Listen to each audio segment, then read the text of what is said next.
Yo, selamat datang di channel Warga Anime. Warganya para wibu sedunia. Dan masih bersama Mr. Q di sini. Pada kesempatan kali ini, Mr. Q akan menceritakan alur cerita light novel Solo Leveling Ragnarok chapter 51 sampai chapter 56. Tapi sebelum itu, gue mau ngasih tahu kalau manhwa dengan light novel itu ceritanya rada-rada berbeda gitu cuy. Tapi seiring berjalannya waktu, gue yakin kalian bisa mengerti. Di sini kita akan diperlihatkan Suho yang telah bertemu dengan monster yang merupakan mentor dari Monaka Iron Body dan menjadikan monster itu sebagai masternya. Dan langsung saja, tanpa basa-basi lagi, mari kita mulai.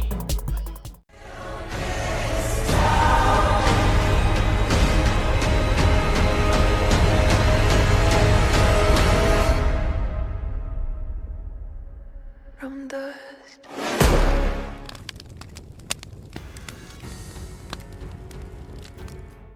Scene kemudian berpindah ke situasi Randop dan partinya yang terus menyusuri dungeon tanpa henti. Setelah beberapa saat kemudian, Randop merasa bahwa gerombolan mumi sudah tidak mengikuti lagi apa yang sebenarnya terjadi. Salah satu anggotanya menjawab bahwa mungkin kita sudah tidak jauh dari artefaknya. Mendengar itu, Randop tersenyum tipis dan mengingat prasasti yang terdapat di dalam dungeon piramid ini. Randop berkata, sepertinya kita adalah satu-satunya penantang yang tersisa. Dengan begitu, artefak itu secara alami akan menjadi milik kita. Pastikan kalian mencari setiap sudut dan celah untuk menemukan artefak itu. Dan singkat cerita, salah satu anggota scavenger kini telah menemukan sebuah pintu besar di hadapan mereka. Dan tentunya, Randop dan anggotanya yang melihat itu pun sangat gembira dan langsung membuka pintu besar itu dan memasuki ruangan tersebut. Namun apa yang mereka lihat di dalam ruangan itu membuat mereka terdiam membeku. Itu karena mereka telah melihat cincin ruang yang sangat besar yang dijaga monster buaya humanoid raksasa yang diikat di rantai di sekujur tubuhnya. Di saat para hunter scavenger ketakutan melihat aura monster itu, Randop justru malah bersemangat. Karena ia menemukan monster boss dungeon di hadapannya, Randop tentu berniat untuk menumbangkannya. Randop berkata, dengarkan semuanya. Jangan takut, mari kita serang monster itu bersama-sama. Mendengar seruan itu, beberapa hunter scavenger mendapatkan semangat mereka kembali dan langsung maju menyerang. Tepat di saat beberapa hunter maju menyerang, kepala mereka tiba-tiba meledak hanya dalam sekali kibasan ekor monster buaya. Meskipun monster buaya kini terikat rantai di sekujur tubuhnya, ia tetap memandang rendah para manusia yang menyedihkan di hadapannya. Para hunter lain yang melihat itu pun sangat ketakutan dan menyadari perbedaan kekuatan mereka. Harapan satu-satunya bagi mereka untuk selamat hanyalah Randop yang merupakan hunter rank A dan ketua party ini. Akan tetapi, Randop kini juga bernasib mengenaskan. Randop kini telah terhempas menabrak dinding dan memuntahkan darah dari mulutnya. Tapi meskipun begitu, Randop masih pantang menyerah dan bangkit kembali. Dengan semangatnya yang membara, ia bertekad untuk menghabisi monster buaya tersebut. Dengan aura yang bergejolak, Randop langsung maju menyerang lagi. Namun dalam sekejap mata, tangan kiri Randop tiba-tiba terputus dan menyemburkan banyak darah. Ia berteriak dan memanggil para penyembuh untuk segera menyembuhkan lengannya. Dan pada titik ini, Randop menyadari bahwa ia tidak mampu mengalahkan monster buaya tersebut. Randop gemetar ketakutan dan berkata, kita harus mundur, ayo kita mundur. Namun tidak ada satupun anggotanya yang selamat dari situasi tersebut. Randop kemudian lari seorang diri keluar dari ruangan boss dungeon ini.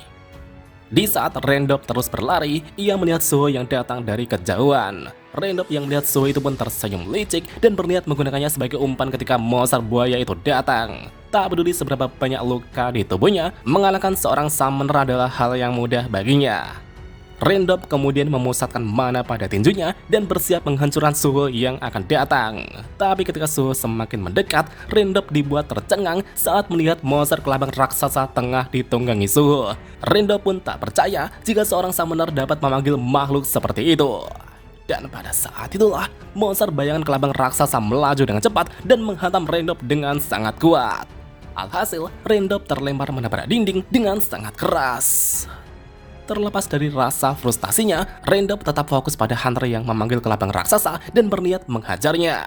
Dan kedubrak, Suho dengan cepat menendang Randop dengan sangat keras hingga membuatnya tumbang seketika. Namun Suho bertanya-tanya kenapa Random mendapatkan banyak luka sampai seperti itu. Apa yang sebenarnya ia hadapi di depan sana? Tepat di saat Suho hampir mendekati ruangan bos dungeon, Suho merasakan firasat bahaya yang sedang menunggunya. Sebelum Suho memasuki ruangan bos dungeon, Ezreal kemudian melakukan transfer roh dan masuk ke dalam pedang tanduk vulkan. Setelah melakukan persiapan, Suho kemudian membuka pintu ruangan bos dungeon dan melihat monster buaya humanoid raksasa yang bernama Amut. Amut yang melihat kedatangan Suho itu pun langsung maju menyerang. Menanggapi itu, Suho memberikan perintah kepada pasukan bayangannya dengan berkata, "Semuanya, serang!" Segera setelah itu, bayangan kelabang raksasa kemudian melilit tubuh Amut, sedangkan bayangan laba-laba menembakkan jaringnya ke tangan dan kakinya untuk membatasi pergerakan Amut. Bahkan bayangan mumi juga maju menyerang. Namun sayangnya, Amut adalah monster buaya yang sangat kuat. Ia pun mencengkram leher kelabang raksasa dan membantingnya. Dengan serangan yang sangat menakutkan, Amut menghantam para prajurit bayangan dengan tinju-tinjunya. Di satu sisi, Suho kemudian mengaktifkan skill armor raksasa untuk memperbesar ukuran tubuhnya. Ia juga mengaktifkan bone skill dengan Grey. Skill angin padang rumput juga diaktifkan. Dengan skill ini, Suho dapat meningkatkan kecepatan gerakan dan serangannya sebesar 30%. Dengan kecepatannya yang meningkat secara signifikan, Suho melepaskan serangan tebasan badai dengan sangat kuat.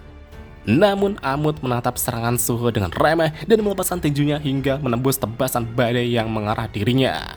Menanggapi pukulan Amut, Suho dengan lincah menghindari pukulan itu dengan Ruler Authority. Amut kemudian meraih kepala kelabang raksasa dan mengayunkannya ke arah Suho seperti cambuk. Tapi Suho dengan lincah terus menghindari serangan itu sambil menyerang dengan pedangnya. Akan tetapi, kulit Amut terlalu tebal dan kuat. Suho kemudian menarik kembali bayangan kelabang dari tangan Amut dan memanggilnya lagi untuk menyerang Amut. Karena pedangnya tidak mampu melukai Amut, Suho berniat menggunakan tinjunya. Ia kemudian mengaktifkan skill Destroyer. Ruler Authority kini telah terkompresi pada tinju Suho dan siap untuk dilepaskan. Seketika itu juga, satu tinju Suho yang sangat kuat itu pun langsung dihantamkan tepat ke arah Amut. Dan dar! Alhasil, Amut meraung kesakitan hingga memuncratkan banyak darah dari mulutnya. Namun anehnya, Amut malah tertawa dan berkata, "Gahahaha, aku sudah lama tidak terkena pukulan seperti itu.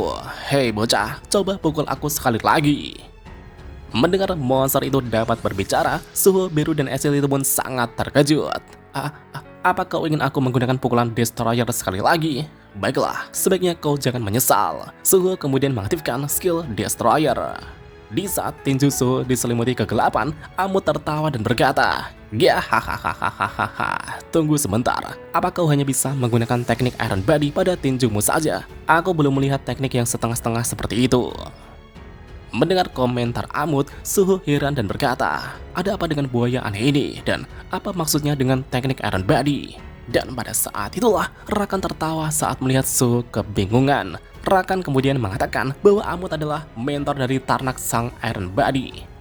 Amut bertanya, "Apa kalian juga mengenal Tarnak? Akulah yang menurunkan teknik Iron Body padanya, tapi kudengar dia sudah mati." Amut kemudian menatap Suho dengan rasa ketertarikan dan berkata, "Karena Tarnak sudah mati, bagaimana jika aku mengajarimu teknik Iron Body sebagai gantinya?"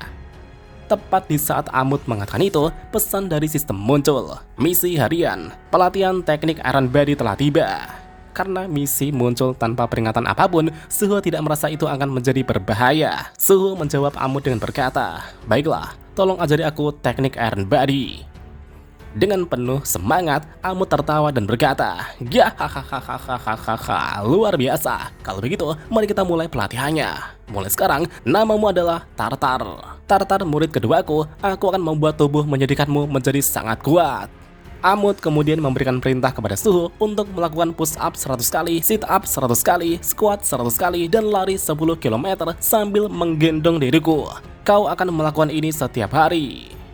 Dan pada saat itulah, pelatihan Amut yang gak masuk akal itu pun dimulai dengan penuh rasa sakit. Suho pun mengalami penyiksaan yang luar biasa dari pelatihan tersebut. Pelatihan itu pun terus berlanjut meski otot dan tulang Suho patah berkali-kali. Dan sampai pada akhirnya, Suho telah berhasil menyelesaikan misi harian tersebut. Suho bahkan tak percaya dirinya dapat menyelesaikan latihan segila ini. Pesan dari sistem muncul, hadiah berikut akan diberikan. Hadiah pertama adalah pemulihan kesehatan, hadiah kedua adalah 3 poin atribut, dan hadiah ketiga adalah kotak acak.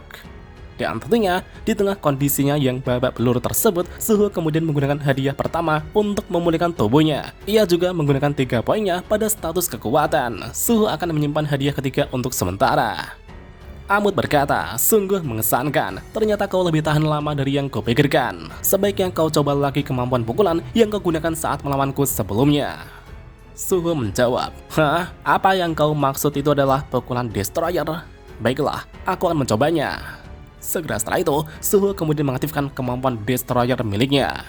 Dan pada saat itulah, tinju Suho telah diselimuti bayangan hitam yang meluas sampai bahunya. Pesan dari sistem muncul, skill Destroyer telah berevolusi menjadi skill Iron Body.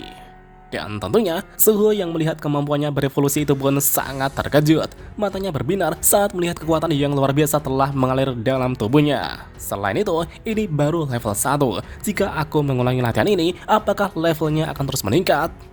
Amut menjawab bahwa itu benar. Setelah kau menguasai teknik Iron Body, kau akan menjadi sekuat diriku. Baiklah, kalau begitu cobalah pukul aku dengan kekuatan barumu. Suho yang mendengar itu pun sangat bingung dan menjawab, hah? Apa kau benar-benar ingin aku memukulmu dengan skill ini? Baiklah, kalau begitu aku tidak akan menahan diri. Segera setelah itu, Suho dengan tegas mengangkat tinjunya dan mengaktifkan skill Iron Body. Seketika itu juga, tinju itu pun langsung dihantamkan ke arah Amut. Dan duar! Kekuatan tinju itu pun melepaskan gelombang kejut yang luar biasa. Namun gilanya, Amut hanya mundur selangkah saja. Ia memuntahkan darah sambil tertawa dan berkata, ya hahaha, pukulan yang enak. Jika ini levelmu yang sekarang, kuharap aku bisa mengajarimu lebih banyak di masa depan. Sepertinya kau lulus di ujian pertama. Aku secara resmi menerimamu sebagai murid baruku. Jadi sekarang, aku bisa berhenti menerima penantang lain. Amut kemudian menggeser kakinya di lantai hingga bergetar. Sebuah lingkaran sihir juga mulai meluas ke segala arah hingga menyelimuti seluruh piramida. Dinding dimensi di area ini pun melengkung. Amut kemudian mengucapkan mantra yang telah diturunkan oleh penyihir agung Kandiaru. Masa depan penantang akan disinari dengan cahaya yang cemerlang. Di saat ruangan itu bergetar, pesan dari sistem muncul. Amut ingin direkrut sebagai karakter non-pemain atau NPC. Apakah Anda akan menerimanya? Yes or no? Dan tentunya, Suho akan menerima proposal tersebut. Ia berkata, kuharap aku bisa bekerja sama denganmu, Amut. Amut menatap Suho dan menjawab, sekarang kau telah menjadi muridku. Tepat di saat Amut mengatakan itu, gempa bumi yang sangat dahsyat mengguncang gurun yang luas ini.